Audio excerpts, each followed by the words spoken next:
Several business agreements were signed in China today on the first full day of President Duterte's visit to that country.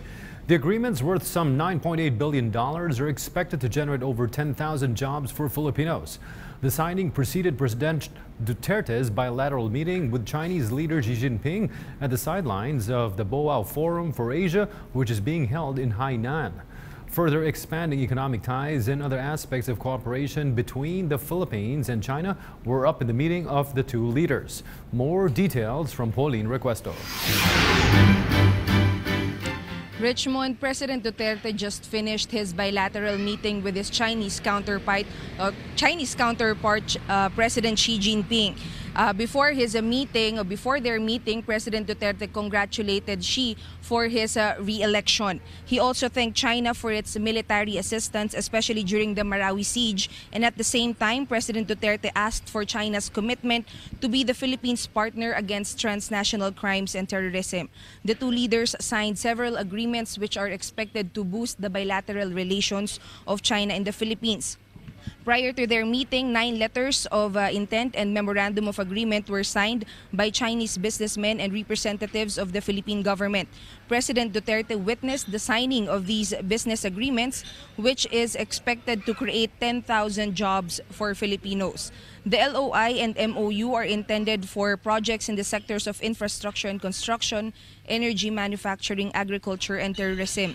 In his speech, President Duterte said the intention of Chinese companies to invest in the Philippines is a clear sign of a better and renewed economic relations between the two countries. The president also assured the investors of the government's commitment in bringing good governance to provide an enabling environment for businessmen.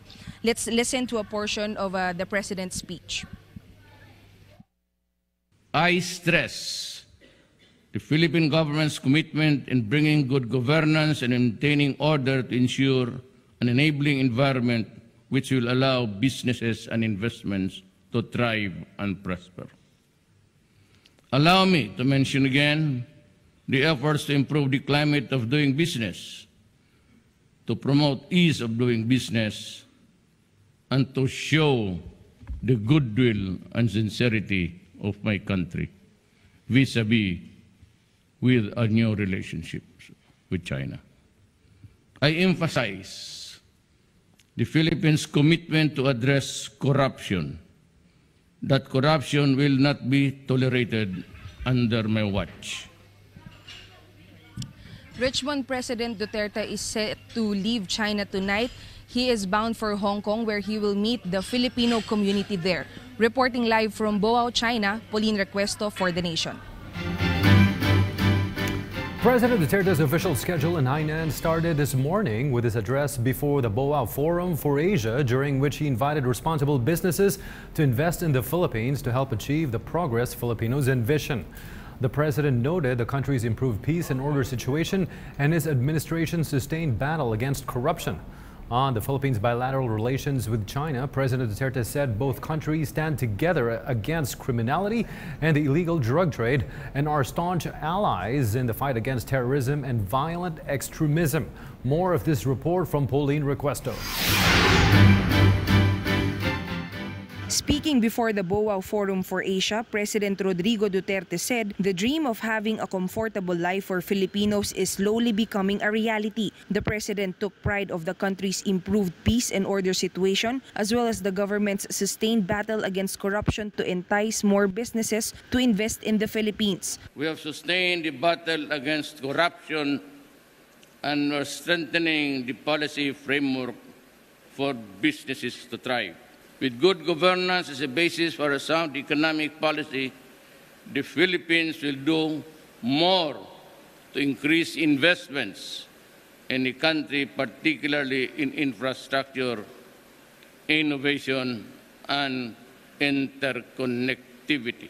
According to the president, the government aims to spend 5 to 7% of the country's GDP on infrastructure under his administration's flagship program Build, Build, Build. So far, the government has already allotted $69 billion for the program until 2022. The program is expected to bring jobs and improve connectivity of Filipinos. Likewise, the president said the government will be investing in science and technology, human development, and in boosting micro, small, and medium enterprises. With our Innovation Council under the Department of Science and Technology, we will improve the competitiveness and productivity of our MSMEs.